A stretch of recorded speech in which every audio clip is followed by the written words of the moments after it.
170쪽에 29번 마찰이 없는 수평면상에서 10m/s의 그 속력으로 운동하고 질량 1kg의 물체에 운동 방향과 반대 방향으로 힘 F를 작용하였더니 물체가 6초 후에 정지하였다. 정지합니다. 정지하는데 힘 시간 그래프에서 근데 이게 지금 충격량만큼의 운동량이 줄어든 거거든요. 운동량이 처음 운동량은 10이죠. 10kg/s. 운동량 구할 때는 질량 곱하기 속도고. 근데 나중에 운동량이 이제 정지하려면 빵이 돼야 되잖아요. 그렇죠? 예, 그래서 그 나중 운동량은 원래식은 충격량은 운동량의 변화량과 같다. 근데 운동량의 변화량은 나중 운동량에서 처음 운동량을 빼는 거다. 그러면 이제 나중 운동량은 이항을 하면 처음 운동량에다가 충격량을 더해주면 된다 이거야. 그렇죠? 충격량을 더해주면 됩니다. 그래서 근데 운동 방향과 지금 힘의 방향이 무슨 방향이야? 반대죠, 반대. 그러니까 지금 얘가 충격량이 10Nm 되는 거예요. 충격량의 크기가. 네. 그러니까 충격량의 크기가 10Nm가 되는 애를 고르시면 되는데 힘 시간 그래프에서 밑면의 넓이가 충격량이죠. 그렇죠? 요건 이제 1.5 곱하기 6 하면은 9인가요? 9? 예, 9Nm니까 이게 정지하지 않아요, 얘는. 근데 얘는 이제 2에다가 4 곱하기 2니까 8이네. 더하면 10이네, 그쵸? 10Nm가 이제 반대 방향으로 작용했으니까 이 충격량이 강하면 정지하는 거 맞습니다. 예, 반대 방향으로 가야 됐기 때문에. 그 다음에 요거 안 되죠. 요거 6밖에 안 되고, 밑면의 넓이가. 여기 4, 2, 4, 8이고, 요거 2네요. 그러니까 더하면 10이네. 10N의 충격량이 반대 방향으로 가해지기 때문에 예, 정지하는 거 맞네요. 예, 그래서 2번, 4번 고르면 되고요.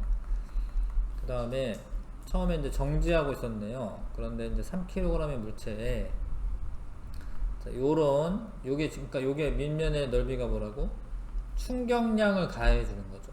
충격량. 예, 근데 이 충격량이 가해주는 거야. 움직일 건데 지금 2초일 때랑 4초일 때 속도 비를 물어보네.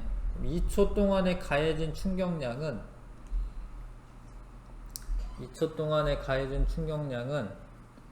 1.5 아닌가? 3인가? 잠깐만. 여기가 1은 2구나. 2는 2네. 1, 3이네. 3.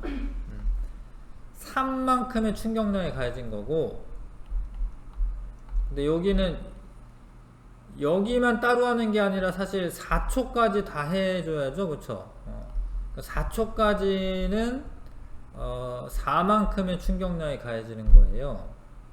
이해 가시죠? 합쳐가지고. 그러면 이제 운동량은 3대 4일 거고, 원래 질량 똑같기 때문에 속도 B도 3대 4가 나와야 되죠? 3대 4 이거는 미안. 동그라미 잘못했네. 3대 4가 나와야 되죠?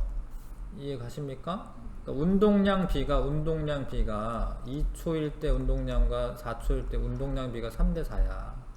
그럼 질량은 똑같은 애잖아, 3kg으로. 그러니까 속도 B도 마찬가지로 속도 B도 2초일 때와 4초일 때 속도 B도 3대 4가 나와야죠.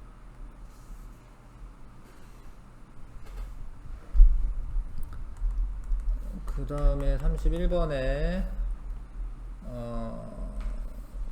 V로 운동하던 질량 3kg인 물체가 나무 토막에 충돌한 후 각각 T초와 3초 후 정지하는 모습을 나타낸 것이다. 자, 운동하던 질량 3kg, 할 땐 3kg짜리 물체네요. 그 다음에 다는 가와 나에서 물체가 충돌하는 동안 작용한 힘과 시간의 관계를 나타낸 것이다. 그래서 얘가 이제 이 힘 시간 그래프는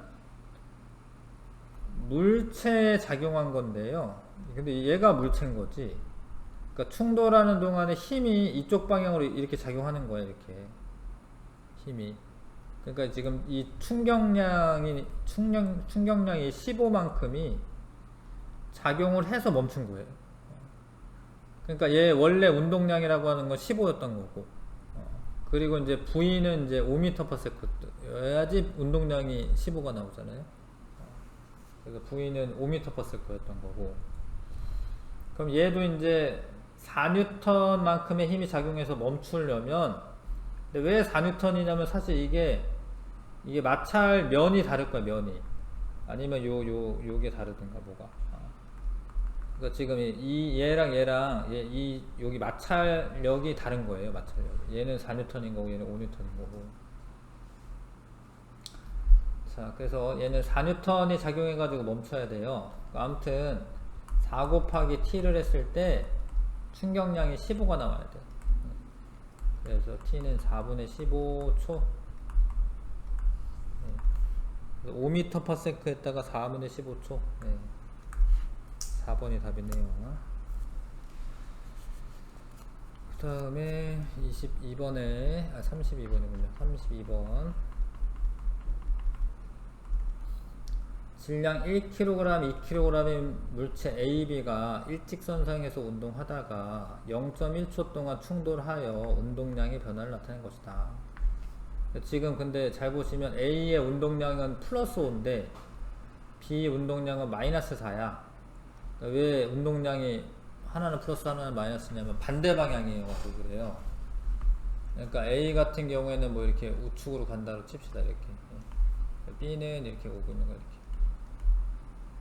근데 A가 질량 1kg 짜리잖아요. 근데 처음에 운동량이 5이려면 얘가 5m/s로 오는 거예요. 근데 얘가 2kg 짜리잖아, B가. 근데 처음 운동량이 마이너스 4려면 방향은 반대고 얘가 2m/s로 오는 거죠. 2kg 짜리 물체가. 그 다음에 이제 충돌하고 난 다음에 A가 얼마가 됐냐면 운동량이 마이너스 3이 됐어. 그러니까 충돌하고 난 다음에 A는 일로 가는 거, 뒤로. 3m/s 이제 마이너스 3m/s로 뒤로 가는 거고, B는 플러스 방향이 된 거거든. 플러스 방향. 내가 이쪽 방향을 지금 플러스로 두는 겁니다. 이렇게 이쪽으로. 여기 마이너스가 되는 거고요. B는 이쪽 방향으로 가는 거죠. 이쪽 방향으로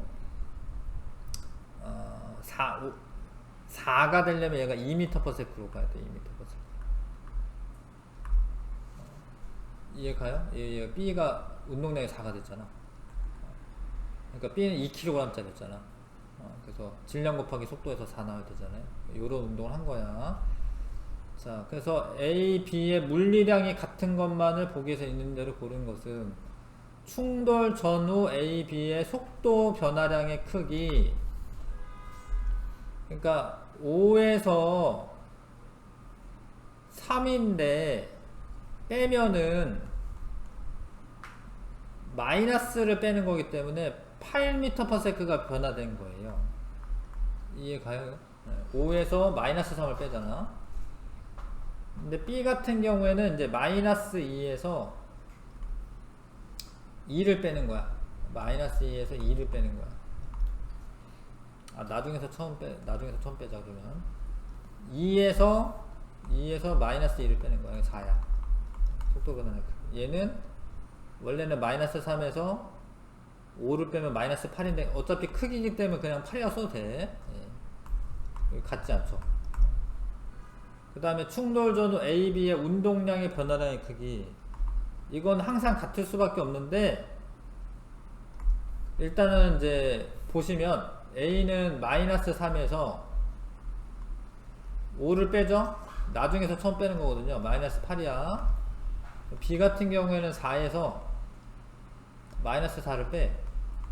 8이야, 8. 근데 변화량의 크기는 똑같지. 변화량의 방향은 이제 뭐 반대 방향일 수 있겠지만 크기는 똑같은 거예요.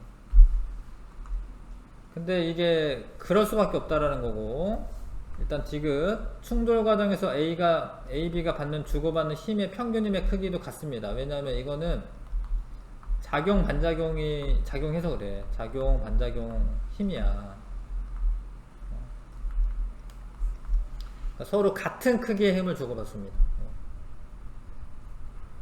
그러니까 서로 같은 크기의 힘을 주고받는데 접촉하는 시간도 똑같아. 그러니까 서로 충격량의 크기가 항상 같을 수밖에 없어요. 충돌할 때는 충격량의 크기가 항상 같습니다. 그러니까 운동량의 변화량의 크기도 같지. 충격량이 힘 곱하기 시간인데 힘이 항상 똑같아. 크기가 같아. 방향은 반대여도. 근데 충돌할 때 당연히 시간도 같지. 그래서 서로 충격량의 크기는 똑같은 거예요. 근데 충격량의 크기가 같으면 운동량의 변화량의 크기도 같은 거죠. 그런 거를 이용해 가지고 이제 물리 1 배울 때는 이제 그 운동량 보존 법칙 뭐 이런 거 배웁니다. 학교에서 혹시 운동량 보존 법칙 나오면은 좀 알려주셔야 되고요. 그거 배웠다고. 자, 물체가 충돌할 때 나타나는 효과를 알아보기 위한 실험이다. 나무판 위에 찰흙을 동일하게 깐다. 질량이나 낙하 높이를 다음과 같이 다르게 하여 쇠구슬을 찰흙에 떨어뜨릴 때 찰흙이 변형되는 정도를 측정한다. 그러니까 이렇게 있는데 뭐 이렇게 떨어지는 거야, 이게 찰흙. 그래서 질량이 있고 낙하 높이가 높을수록 이 부딪히기 바로 직전 속력이 큰 거예요. 그래서 지금 운동량이 누가 클 거냐면 얘가 운동량이 클 거야. 얘가. 근데 얘네 둘은 낙하 높이가 똑같으니까 질량 큰 애가 운동량이 클 거예요. 그래서 A와 B를 비교할 때 질량이 클수록 운동량이 크다는 걸 알 수 있다. 그러니까 이러면 찰흙이 요 B가 A보다 더 많이 패여질 거예요. 예, 운동량이 크기 때문에. B와 C를 비교할 때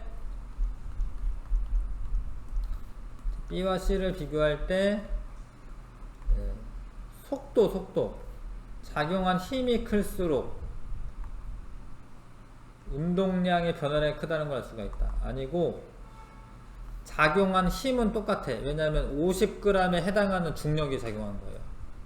근데 낙하 높이가 높으면 시간이 길어진 거야. 시간이. 이거는 작용한 시간이라고 쓰면 되겠네. 시간에는.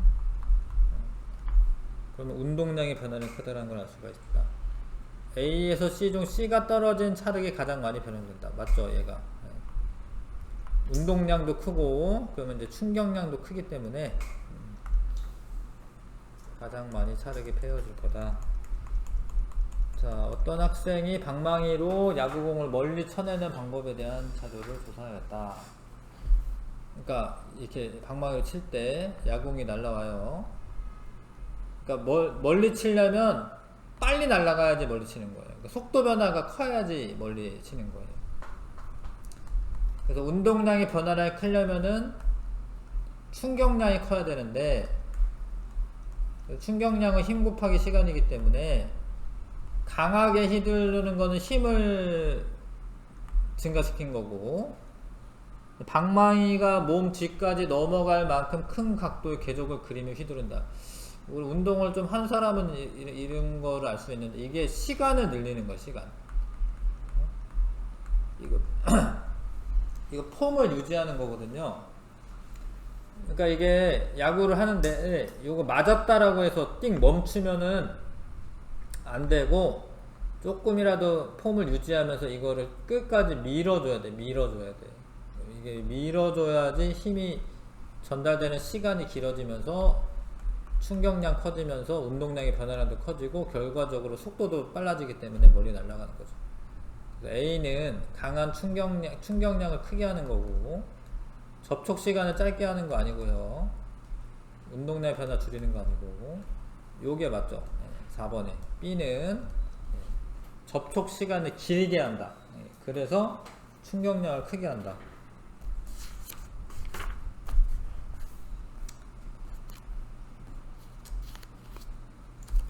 그 다음에 35번. 이거 숙제로 내줬었어? 자, 가만히 이제 높이가 똑같은 곳에서 떨어뜨렸고요. 그 다음에 시간에 따라 나타낸 건데, 이제 힘을 시간에 따라 나타낸 건데, S2가 더 넓은 건가요? 예. 아니겠지. 똑같은 높이에서 떨어뜨리면 이제 충격량이 똑같으니까 똑같은 거죠. 똑같은데 S2는 시간이 넓어져서 힘이 적게 되는 거지. 힘이 니은은 바닥과 충돌하기 직전 두 달걀의 운동량 같은데, 왜냐면 이게 질량 같다고 해야겠죠. 같은 애라고 되어 있나요? 예. 동일한 달걀, 그 질량 같고, 그 다음에 같은 높이에서 떨어뜨리면 부딪히기 바로 직전 속도가 똑같기 때문에 운동량이 같은 거고, 운동량이 같으면은 운동량의 변화량도 같기 때문에 면적이 똑같아야 된다. 이 면적은 충격량을 의미하는데 면적이 똑같아야 된다. B와 충돌하는 것을 나타내는 것은 기억이다. 아니죠. B는 이제 푹신푹신한 애들은 충돌 시간이 길어지기 때문에 힘을 적게 받고 잘 깨지지 않습니다. 1번 답이고. 자, 높이뛰기 선수가 착지하는 곳에서 두껍고 푹신한 매트를 깐다. 이거 시간 길게 하는 거고, 시간. 그 다음에 이사할 때 에어캡 같은 걸 싼다. 시간 길게 하는 거고. 근데 목적은 뭐냐면 시간을 길게 하면 평균 힘의 크기가 작아지죠. 이해가시죠? 충격량은 변화가 없는데 힘의 크기가 작아지죠. 시간이 길어지면. 답은 5번 골라야 됩니다.